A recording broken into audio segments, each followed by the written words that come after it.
తిరుమలలో నమాజ్ చేసిన వ్యక్తిని అరెస్టు చేయాలన్నారు బీజేపీ ఎమ్మెల్యే రాజాసింగ్. తిరుమలకొచ్చే భక్తుల డ్రైవర్ల ఐడీ కార్డులను తనిఖీ చేయాలని కోరారు. తిరుమలను అపవిత్రం చేయడానికి కుట్ర చేస్తున్నారని ఆరోపించారు రాజాసింగ్.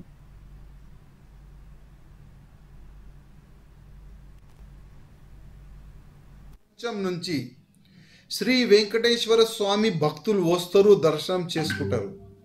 అక్కడ నుంచి హిందుత్వం స్ట్రాంగ్ అవుతుంది, హిందూ ధర్మం పట్ల ప్రచారం అవుతుంది మంచిగానే.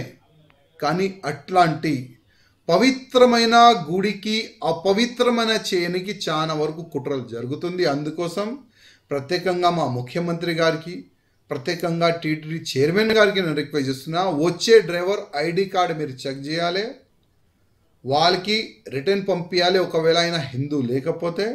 అదేవిధంగా ఈ వీడియో వైరల్ అవుతున్న ఆ వ్యక్తిని దోడాలండి, చూడండి ఏ వెహికల్లో వచ్చిండు, ఎవరు ఏం సంగతి, ఆయనకి అరెస్ట్ చేసి జైలుకి పంపిస్తే మళ్ళొక్క వ్యక్తి ఇట్లాంటి పని చేయరు.